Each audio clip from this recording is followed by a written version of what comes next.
السلام علیکم ورحمۃ اللہ وبرکاتہ۔ آج ہم آپ کے سامنے ذکر کریں گے ٹیچر اینڈ ڈسائپل، پیری اور مریدی، جسے لوگوں نے بالکل بدنام کر دیا ہے۔ میں آپ کو بتاؤں، جس طرح سے دنیاوی پڑھائی کے لیے doctor, engineer, professor, scientist, C A, I A S, I P S بننے کے لیے ایک ٹیچر کی ضرورت ہوتی ہے، ویسے اللہ تک پہنچنے کے لیے، اس کے رسول تک پہنچنے کے لیے ایک اچھے گائیڈ، اچھے ٹیچر کی ضرورت ہوتی ہے۔ یہ کمپلسری ہے۔ اللہ قرآن پاک میں ارشاد فرما رہا ہے، چیپٹر نمبر 21 سورہ انبیاء ورس نمبر 7، فَاسْأَلُوا أَهْلَ الذِّكْرِ إِن كُنتُمْ لَا تَعْلَمُونَ، اہل علم سے پوچھو اگر تمہیں نہیں معلوم ہے۔ یعنی قرآن اعلان کر رہا ہے، اللہ کا کلام، کہ اہل علم سے پوچھو اگر تمہیں نہیں معلوم ہے۔ تمہیں معلوم کرنا ہوگا، تبھی منزل تک پہنچو گے۔ پیری مریدی میں آپ کو بتاؤ قرآن سے ثابت ہے۔ اللہ تبارک تعالیٰ قرآن پاک چیپٹر نمبر 48 سورہ فتح آیت نمبر 10 میں اعلان فرما رہا ہے، جس کا ترجمہ ہے، جو آپ سے بیعت کرتے ہیں اے محمد صلی اللہ علیہ وسلم، وہ اللہ ہی سے بیعت کرتے ہیں۔ اللہ کا ہاتھ ان کے ہاتھوں کے اوپر ہے۔ یاد رہے، اللہ ہاتھ سے پاک ہے، قدرت کاملہ۔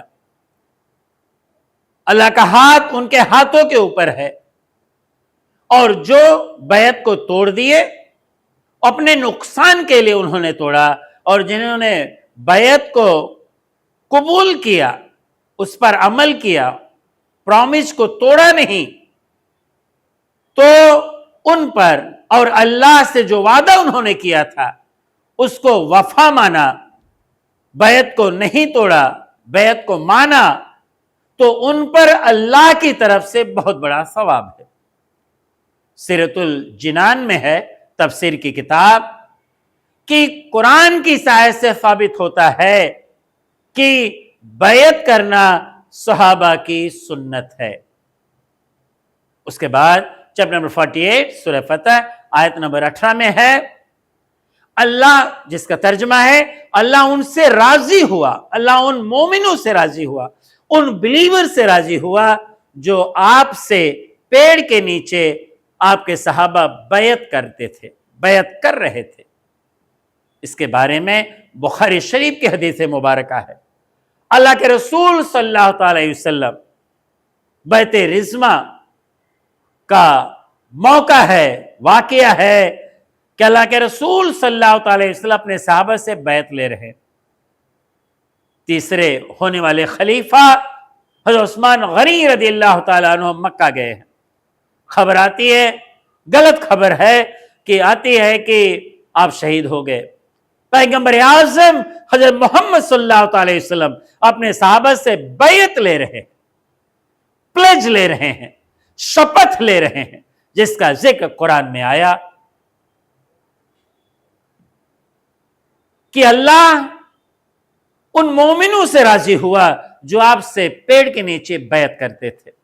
اللہ کے رسول صلی اللہ علیہ وسلم نے اپنے ایک ہاتھ کو حضرت عثمان غنی رضی اللہ تعالیٰ عنہ کا ہاتھ قرار دیا، اور دوسرے ہاتھ کو آپ نے دست قدرت کا نائب بنایا، اور آپ نے بیعت لی۔